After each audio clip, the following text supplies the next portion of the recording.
fantastic Tuesday morning in the capital, the 15th of July, 2025.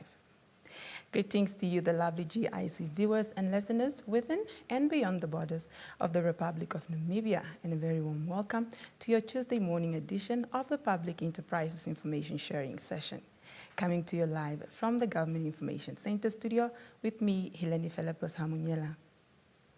Now, for this morning's episode, we are talking the roles and mandate of the Namibia Estate Agents Board. And to help us understand this topic of discussion even better, I am joined in the studio by the manager of the Namibia Estate Agent Board.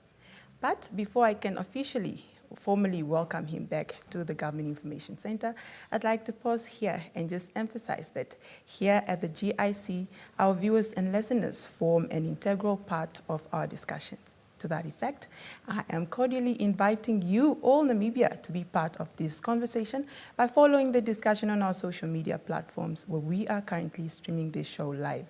Now, on Facebook, we are at Ministry of Information and Communications Technology, or alternatively, you can stream us live on our YouTube channel, and our handle there is MICT Namibia. Add your contributions on all our social media platforms in the comment sections, and I'm actually eager to hear what your contributions will be this morning. Now, ladies and gentlemen, without further ado, please help me welcome my studio guest for this morning, Mr. Festus Unengu, the manager at the Namibia Estate Agent Board. Mr. Unengu, once again, good morning, sir. I'm honored to have you in studio this morning. Good morning. Thank you very much for having me, madam. All right. Now, let's begin with the basics. I'd like to find out from you what the mandate of the Namibia Estate Agent Board is and what role it plays in the Namibia real estate industry. Okay. Yeah, thank you very much for that. Currently, we are being regulated we operate in terms of the Estate Agents Act 112 of 1976. Our mandate, simply put, is to educate, train, and to regulate estate agents for the benefit of the Namibian public.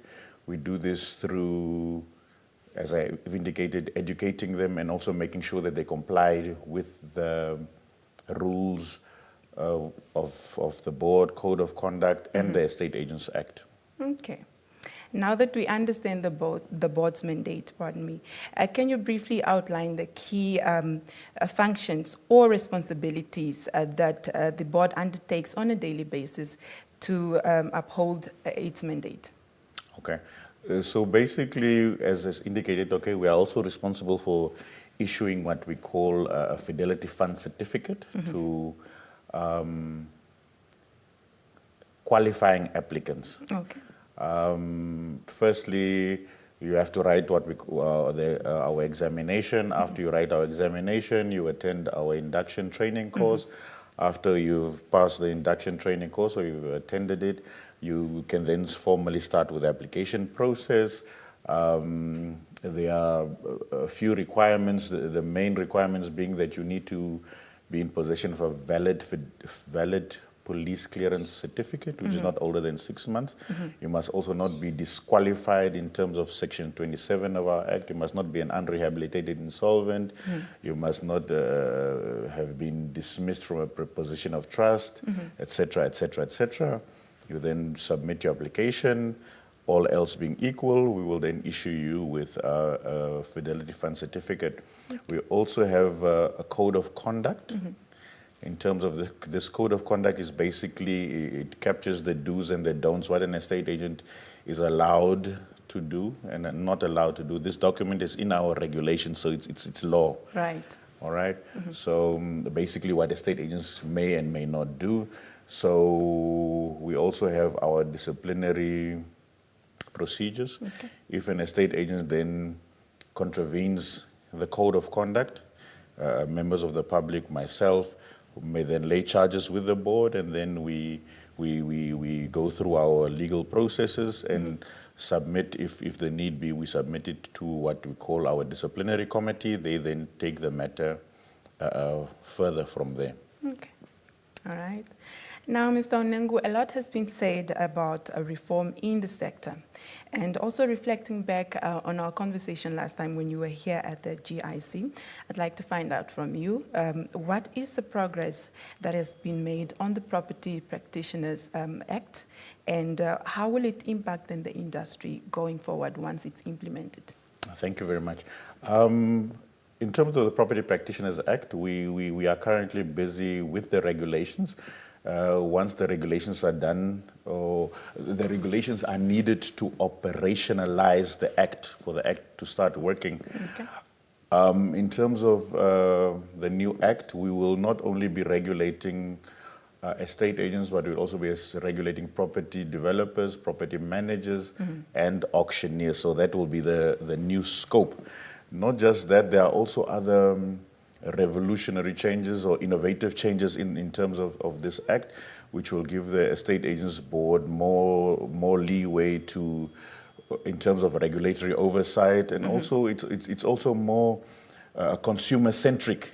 So a lot of the consumers are protected more in the Property Practitioners Act. So exciting times indeed. But the main issue or the main point is that we are currently busy with our regulations, and once the regulations are operationalized, then we move. Okay. All right. Now, regulations often come with cost implications, of course. I'd like to find out from you, the beginning of this year, if I'm not mistaken, the board has announced that there will be or they will increase the price for the services rendered by the board. Now, briefly talk to us about the factors that led to this adjustment. Okay. Firstly, let me just give you a brief background. Yeah, the last price fee increment, if I can put it like that, was in 2015. Oh, wow. Yeah, so the price of bread in 2015 ago. And the price of bread today are not the same. Absolutely. So the board took it from that perspective. So the certain factors were taken, not just the inflationary increases, but other factors such as increased cost of service delivery and regional benchmarking were taken into consideration. We have introduced several improvements, including enhanced training programs, streamlined regulatory processes, and upgraded technological systems, all of which require additional financial resources.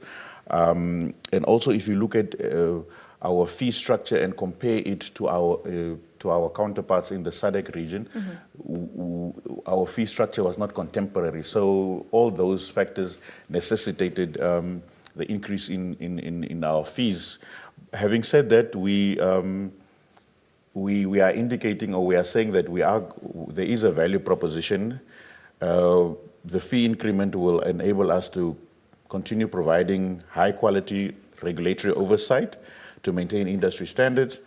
We also invest in advanced training programs for estate agents to enhance their professionalism and compliance. It will also allow us to improve operational efficiency through upgraded systems and processes, and also allow us to introduce new services that benefit both estate agents and their clients.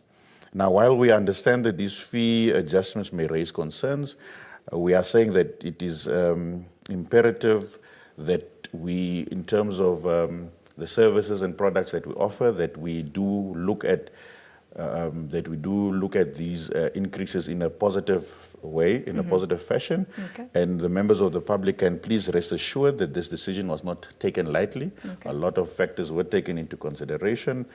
And in conclusion, we just wanted to say we remain dedicated to advancing Namibia's thriving professional estate agency industry.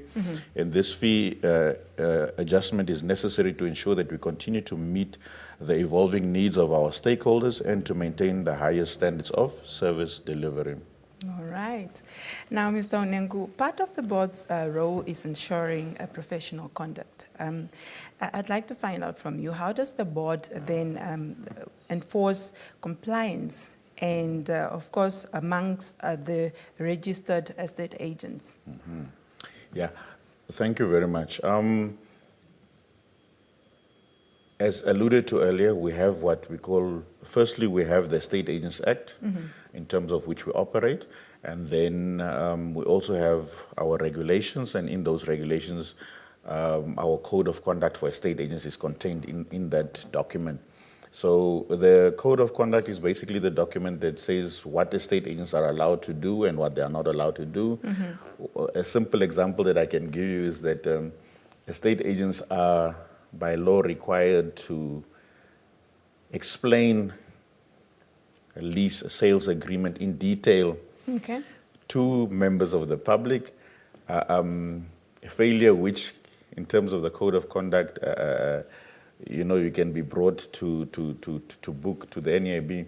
So we have those various instruments, basically the Code of Conduct and the Estate Agents Act.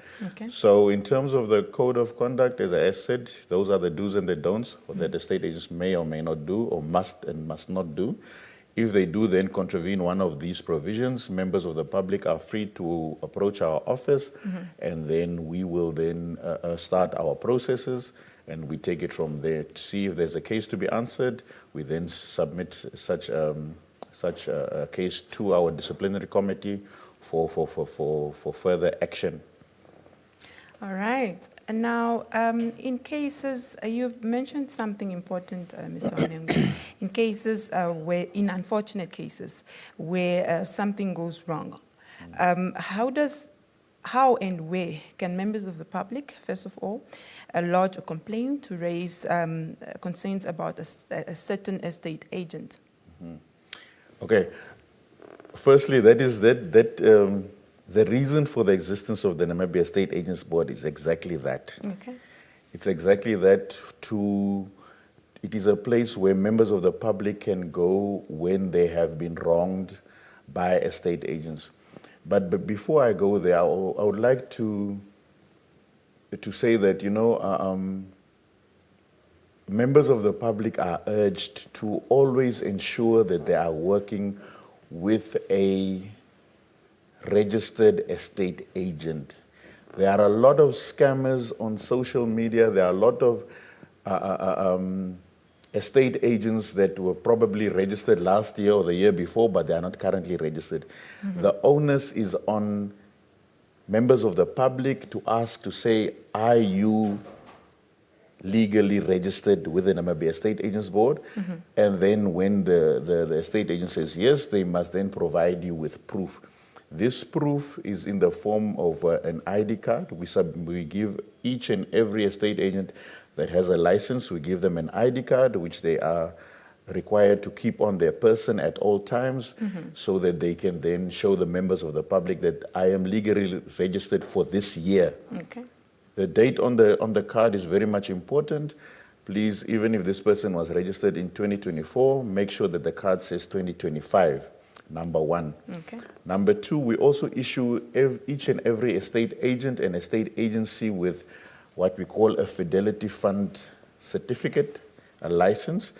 That document, in terms of our code of conduct, in terms of our regulations, must be prominently displayed in the office of an estate agent, so that you as a member of the public, when you enter the office of an estate agent, you know that you are operating with a bona fide estate agent. All right. So, yeah, that is basically the long and short of it. Okay. I understand you brought something for illustration. Yes, thank you so much. This is the document that we are alluding to. It is something to this effect. This is the Fidelity Fund certificate that we issue to each and every estate agent. What is very important is the date on the license. So if today is the 15th of July, meaning if I say that I'm legally registered, this document must be at least be dated from the 15th of July going onwards. So I can only operate as from today onwards. So members of the public are urged to please look at this document before they operate with an estate agent or someone purporting to be an estate agent. Okay. Now, speaking of clients, Mr. Onengo, why is it so important for the public out there to work with registered estate agents? Because from what you've alluded to earlier, it is important. There is a lot of scammers and scams taking place, especially on social media. Why is it then important to work with a certified and registered estate agent? Okay, thank you very much.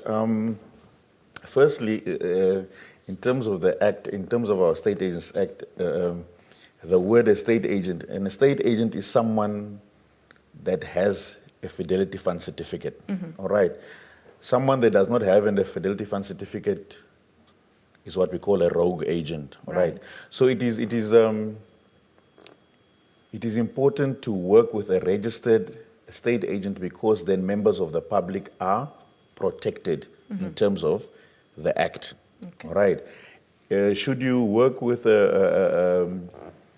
someone who is not registered and you suffer financial loss, you know, the onus will be on you to seek other avenues for remedy. But if an estate agent is then legally registered with us and you suffer financial loss, you may then approach our office. We will then see how we can assist you. We have what we call a Fidelity Fund that we can assist members of the public from. There is a proviso, however, that you need to comply with Section 21 of our Act first before we can assist you. But the point is you can be assisted if you are working with a legally registered estate agent. All right. Thank you so much for that clarity, Mr. Onengo. Now, Namibia, if you are just tuning in, you are tuned into a public enterprises information sharing session. And as always, we are coming to you live from the Government Information Center studio. And that is with me, your host for this morning, Helene Philippus Hamunyela. Now, I am cordially inviting you still to be part of this discussion by following the conversation on our social media platforms where we are currently streaming this show live. Now on Facebook, we are at Ministry of Information and Communications Technology, or alternatively, if you are a YouTuber, you can stream us live on our YouTube channel, and our handle there is MICT Namibia. I urge you to be part of this discussion by posting your contributions on our social media platforms in the comment sections over there. I am keen to hear as to what contribution you will make this morning. Now, back to our discussion in the studio, Mr. Onengo. I'd like to find out from you, from your perspective, what are some of the major challenges that the board has encountered in regulating the real estate industry? Yeah, thank you very much for that question. The first and biggest challenge that we have is that members of the public do not read their contracts. They do not read their lease agreements, their sales agreement, etc. They do not know what is in that document. Now, the lease agreement. Let me talk about a lease agreement, for example. The lease agreement is basically the document that guides the legal relationship between landlord and tenant. In terms of the common law, the landlord has got certain responsibilities, and in terms of common law, the tenant has got certain responsibility. Right. What is very important for us in terms of the lease agreement, for example, the clause in terms of deposit, what happens with your deposit or your deposit very money, important. And also breach. Many a times, members of the public call our office and say, look, this scenario happened, A, B, C, and D happened, and so forth and so forth. Please advise. Right. Yeah, we are not a law firm. We cannot, interpret lease agreements. We are not a party to the lease agreement. Okay. However, members of the public are encouraged to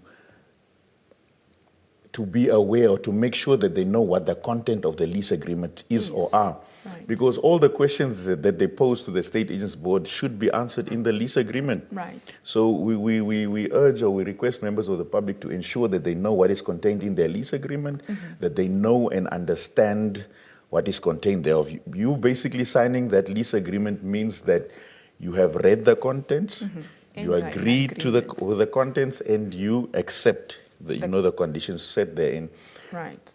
It is such that the party drawing up any contract will always do it in such a way that it benefits them. However, there are certain provisions that you, as a member of the public, as a tenant, should make sure that that are catered for in the lease agreement. For example, the deposit clause. Right. Very important. The breach clause, what Yes. happens in the event of breach, and also a termination clause. If you were to move out, there needs to be a clause in terms of, I need to give you 2 months notice, and so forth and so forth and so forth. So those are that is the contract. That is the biggest challenge that we experience, and also the issue of deposits. Speaking of which, in terms of the Estate Agents Act, deposit money. Firstly, the deposit money belongs to the tenant. It is not the landlord's Or money. the agents. It is not the agent's commission. This is the money of the tenant. The tenant is basically saying, I give this deposit money to you with the permissions that should I move out, that I will leave your dwelling in the condition that I found it. Should I not, you have my permission to use my deposit money to put the dwelling in the condition in which I found it. Right. So in terms of the Estate Agents Act, this deposit is supposed to stay to be kept in an interest-bearing trust account, of which the tenant is then, how shall I say, that is his money. So he should, or the tenant should get back the deposit plus the interest at the end of the lease period, all else being equal. Okay. So those are the two major issues that we experience in our office. The issue of lease agreements not properly being read and interpreted and applied, and also the issue of deposit money not being properly returned. Okay. Now, Mr. Onengo, there are two things. Being at the receiving end as let's say, as an... Okay, hypothetically speaking, I am, let me say, I'm a tenant and I give my money to you when I take occupation of your property, of course. And when the time comes that I need to leave, I now ask for the money, but you now, as the landlord, refer me to the agent who brought you in. Is that the right thing to do? That's the one question. The other one is, in most cases, because this money, there is probably a confusion between the agent's commission and that of the deposit.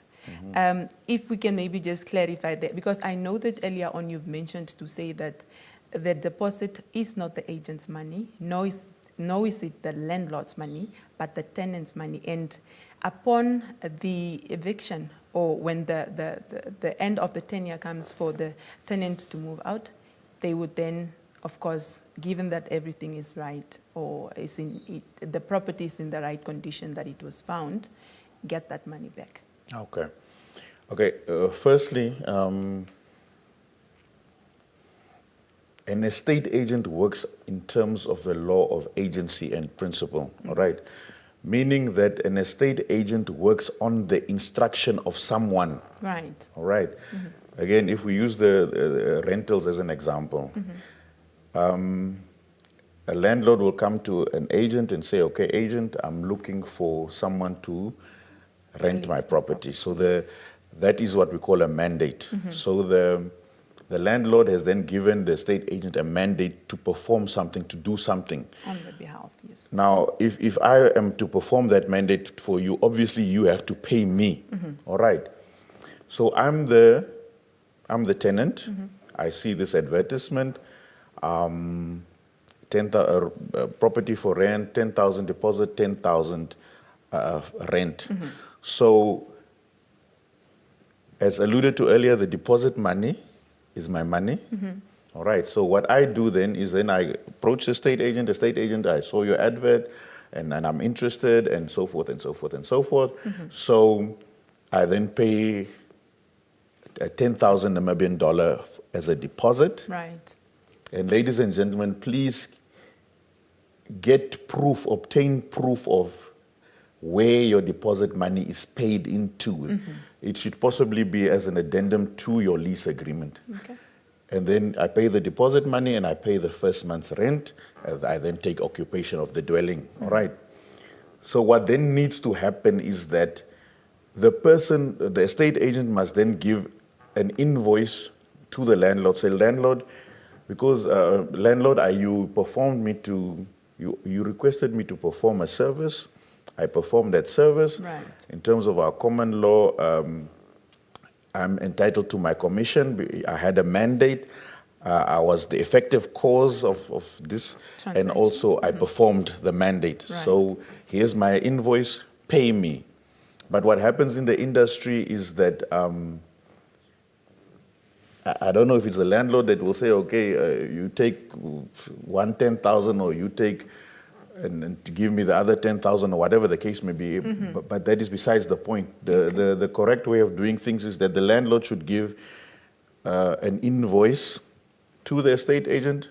I mean, the estate agent should give an invoice to the estate agent, and then the landlord should pay the estate agent.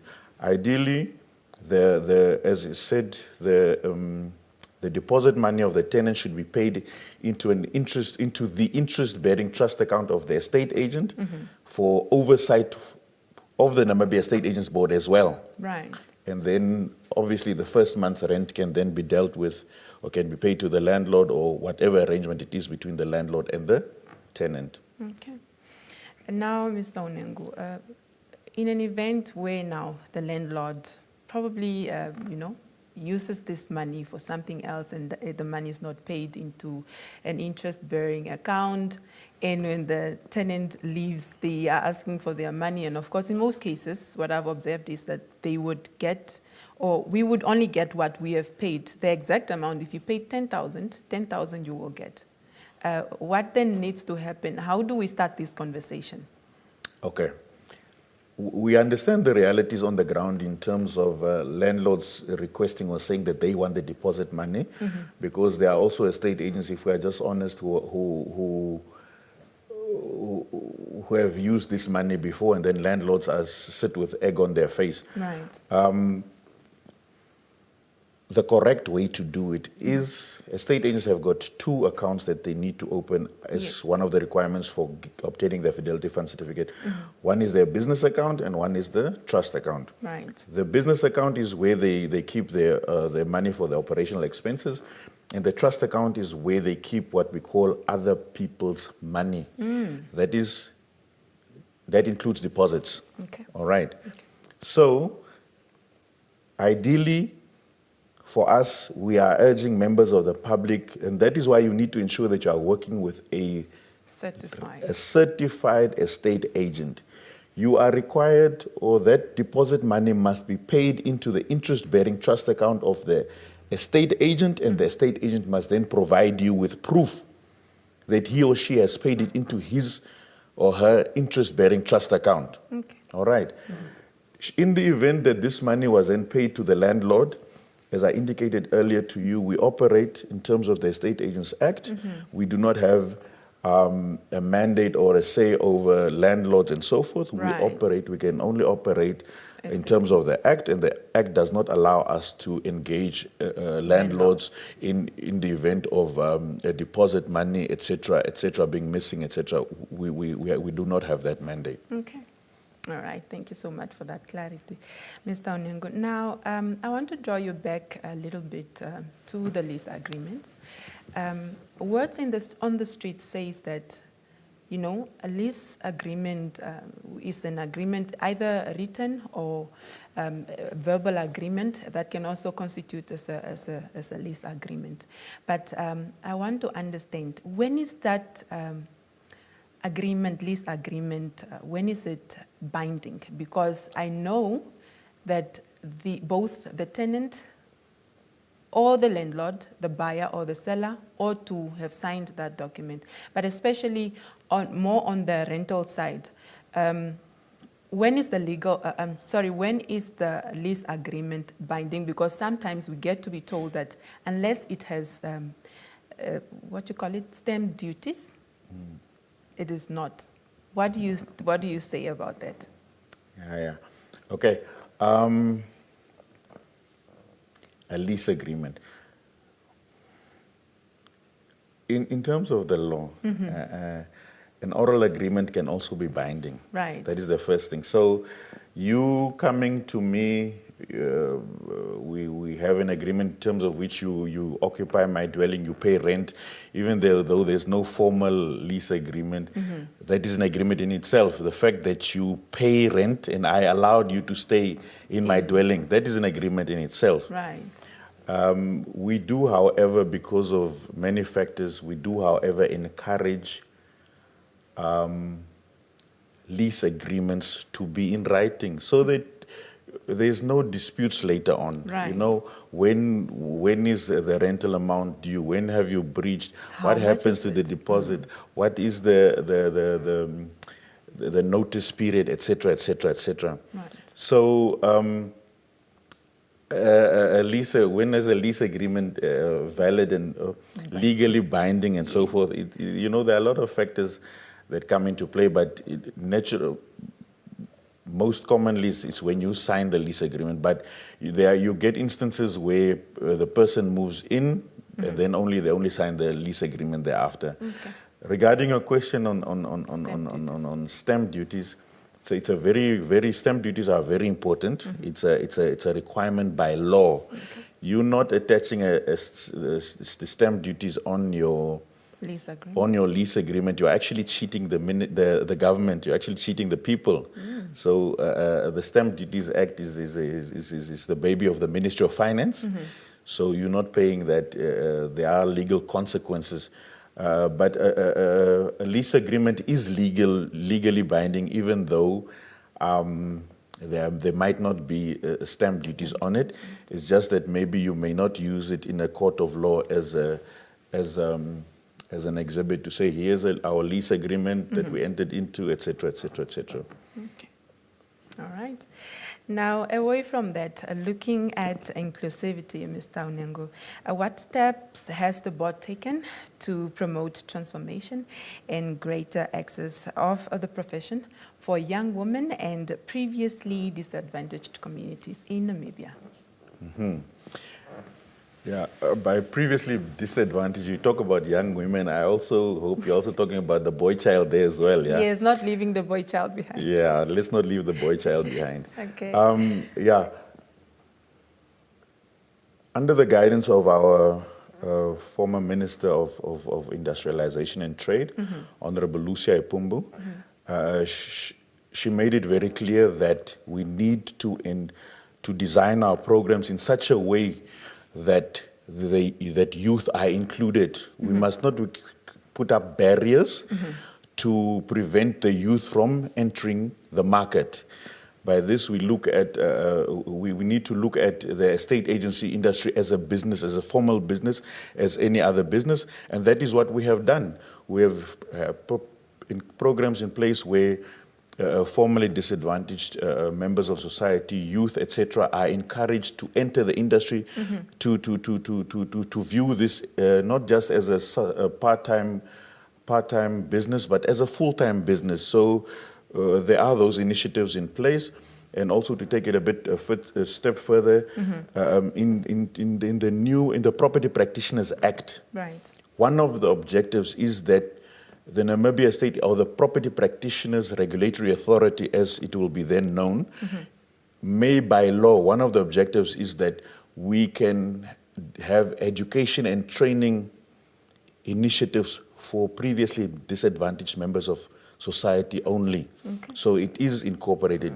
in our law. So there are initiatives for youth and for previously disadvantaged young women and the boy child as well. Of course. Okay. All right. Now, Mr. Unengo, sticking on educational training, what educational or training does the board facilitate to ensure or to capacitate the, prospective real estate agents or the ones that are practicing at the moment? Okay. Firstly, as indicated earlier, it is our mandate. Should a new piece of legislation come into being, it is our responsibility to educate and train not only estate agents, but also members of the public as well. Okay. So we do the examination. After our examinations, before I go there, there are, in the industry out there, there are maybe some educational institutions that are telling people that, you study with us, you become an estate agent. Oh my goodness. All right. Okay. So we just want to make it categorically clear that by law, the Namibia Estate Agents Board is the only entity who can legally license estate agents. You can go outside there, you can get other training just to better improve yourself. In fact, we encourage that. Right. We encourage that. In any profession, you are encouraged to read as widely as you possibly can. To upskill. To advantage yourself and to be able to provide a better service, etc. So ours is the examination. We have what we then call the induction training. In fact, we have an induction training this week for people that wrote and passed our examinations on the 28th of June. Okay. In this induction training, we will basically invite different stakeholders who will then just basically the theory that we taught the inductees in the examination, they just come and give a practical experience. Okay. We also tell them about the inductees about the do's and the don'ts, what you find in the industry. As you know, from studying at universities or other places, that theory and practice are two different things. Yes. But we always encourage our inductees to say, at the end of the day, go back to your roots, go back to your foundation. Yes, it might be done like that in practice, but always go back to your foundation. Scenario A happens. What is the legal issue? What does the law say about that? You apply the facts to the law, and then you conclude. Okay. So that is basically it. We are also responsible for the continuous professional development of estate agents, so we also look at programs and so forth where we educate estate agents. We recently held a workshop in Swakopmund with the Namibian police, where Her Worship, the Deputy Mayor of Swakopmund, presided over. We were there with our education committee.